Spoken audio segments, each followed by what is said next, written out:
Today we're going to be talking about healthy mind and healthy body for 2017.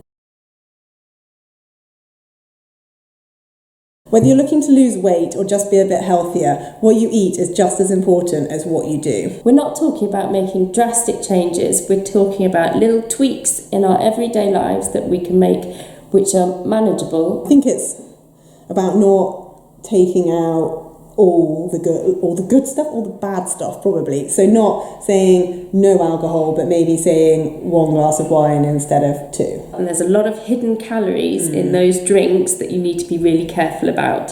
So as Jen said, 1 glass, not 2. Yeah, it's things like, it's not just alcohol, isn't it? It's fruit juices and, I mean, even smoothies. I know they're really good, but the ones that you buy in the shop, I think you should just check the sugar content. And if you're making them at home, make sure you put loads of veg in as well as fruit, so it's not just fruit. To help us with the kind of, maybe just identifying things we can reduce, I'm going to be doing a food diary, which you will be able to catch up on later this week, to see what I eat in a week and see where I can maybe make some changes. A good way to keep track of what you're eating is MyFitnessPal app. Just put in what you've been eating and it will track all the data for you. Yeah, that makes it a lot easier than constantly looking at the back of packets, which obviously we're all looking for easy ways to look at what we're eating and see how we can make some small changes. Mums don't often have much time to exercise and it's usually at the bottom of the list. Oh, that's for sure. I think it's really important to find something you enjoy doing. Definitely. There's no point in slogging it out. You might as well do something that you enjoy and make the most of it. Oh, definitely. And if that's a brisk walk around the park, a run, a Zumba class, I can't dance to save my life, but they look great fun. I wish I could, because I bet that 40 minutes of exercise goes pretty quick. I find for me, having a goal is really important for my exercise. Otherwise, I just kind of go aimlessly along. So for me this year, I'm going to be aiming to do the Broadway Half Marathon, which is very hilly, in November. You're mad. But I've got plenty of time to train for it, so I'm feeling really confident at the moment. What are you going to be doing? Yeah, well, I'm exactly the same. I need a goal to keep me on track. Otherwise, I find it very easy to sit on the sofa. So I have entered a triathlon in June. So we've both got some exercise goals that we're aiming for to help keep us on track and keep us motivated. So why don't you make a goal, whether it's to get to an exercise class once a week, run that mile, enter a 5K. I mean, it can be anything, but make a goal and try and stick to it. It's incredibly satisfying to get to your goals. Yeah. So make it attainable, but a bit of a challenge. Yes, definitely.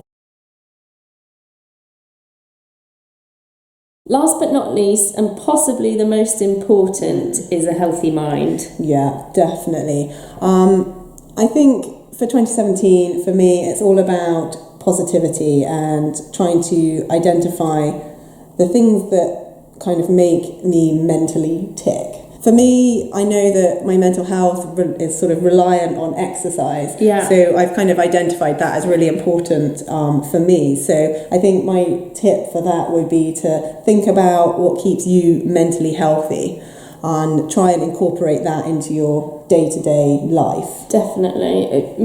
I'm similar to you. It doesn't necessarily need to be, full-on exercise, but as long as I get out in the fresh air, whether that's gardening, walking, riding. Yeah. Exactly. I just need that little bit of time. And also having time to yourself to think about these things. And it's really important, I find, to focus on the positive things in your life and not get bogged down in the negative things. Sometimes I get really overwhelmed by everything that's going on when I'm really busy. But by breaking it down into kind of smaller parts, I find it a lot more manageable and able to deal with and things. taking time out for yourself to process that Definitely. stuff. And I guess that all ties into, exercise is time on your own, and whether it's exercise or taking a bath or just taking some mental time out for yourself. think it's really important. Yeah. Something to remember as well is that social media generally paints a really rosy picture of everyone's lives, and we know that's not true. Yeah. It's not always like that. And we're all guilty of it. I think if we all look through our own Instagram feed, you know, we might have put up a really happy picture one day, but it'd been just a hideous day. Yeah. So I think either taking a social media break if you need it, or just being mindful to the fact that that's not necessarily real life. Exactly.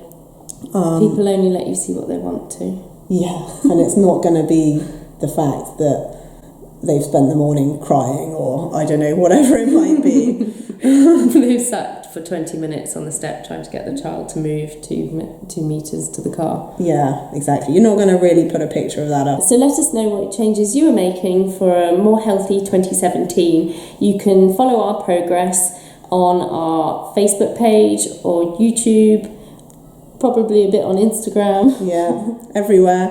And head over to Channel Mum also, because they've got some more great ideas and tips for a healthy 2017.